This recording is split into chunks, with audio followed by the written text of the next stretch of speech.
మా బెల్లి యాదన్నతో మొదలు పెడితే బాగుంటుందని నేను అప్పటి నుంచి మనసులో అనుకుంటున్నా. ఎందుకంటే వారి కవిత చదివే పద్ధతి, వారి కంఠస్వరం కాస్త సభా వేదికని ఒక వాతావరణంలోకి తీసుకొస్తుంది కనుక వచన కవిత్వంతోనే మొదలు పెడదాం. బెల్లి యాదన్న అన్న.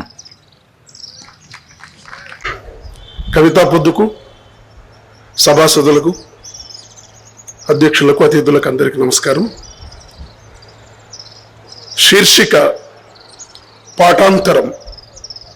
శీర్షిక పాఠాంతరం. చాలా కవితలు ఉన్నాయి, కానీ ఈ కవితను ఎంచుకోవడానికి అధ్యక్షులు వారు అన్నట్టు సందర్భం కారణం, సన్నివేశం కారణం. పాఠాంతరం. మధురాతి మధురమే కాదు, జ్ఞాపకాలు ప్రశస్తమైన చరిత్ర కూడా.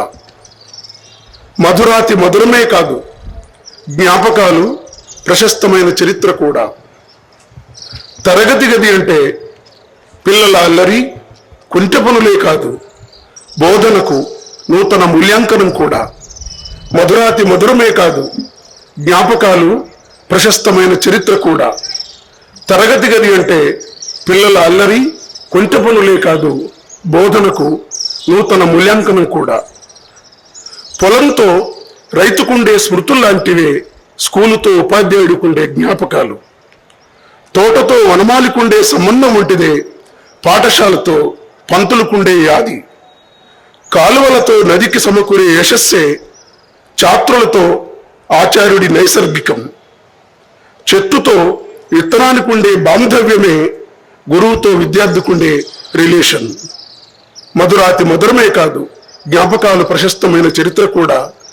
తరగతి గది అంటే పిల్లల అల్లరి, కొంటె పనులే కాదు, బోధనకు నూతన మూల్యాంకనం కూడా. గుడి పక్క నుంచి శ్లోకంలా వచ్చేది గోదాశ్రీ. పడమటి బజారు, పడమటి పెద్ద బజారు దర్జా వలె ప్రకాశించేవాడు జయంత్. ఉత్త మట్టిగోడల నిర్వికారపు పెచ్చుల నడిఊరును ప్రతిబింబించేవాడు భద్రయ్య. వెలివాడ తూర్పును వెంట తెచ్చుకున్న కోటేశు. తండా కుసుమ పరాగాన్ని తలపిస్తూ వాగు దాటుకుంటూ వచ్చిన సుఖ్య. అందరికీ ఒకే పాఠం. అయితే అది ఎవళ్లకు వాళ్లకు తలకో పాఠమని ఆన్సర్ పేపర్లు చూసినప్పుడు తెలిసింది. అందరికీ ఒకే పాఠం అయితే అది ఎవళ్లకు వాళ్లకు తలకో పాఠమని ఆన్సర్ పేపర్లు చూసినప్పుడు తెలిసింది. మహాత్మా ఎవరి బిరుదని ఓసారి ఒక ప్రశ్న వచ్చింది. మహాత్మా ఎవరి బిరుదని ఓసారి ప్రశ్న వచ్చింది. గాంధీజీ అని గోదాశ్రీ, జయంత్ రాశారు. పూలే అని భద్రయ్య, కోటేశు, సుఖ్య రాశారు. దేశానికి ఎవరు ముఖ్యమంటూ పాశుపతం లాంటి ప్రశ్న ఓ పర్యాయం వచ్చింది.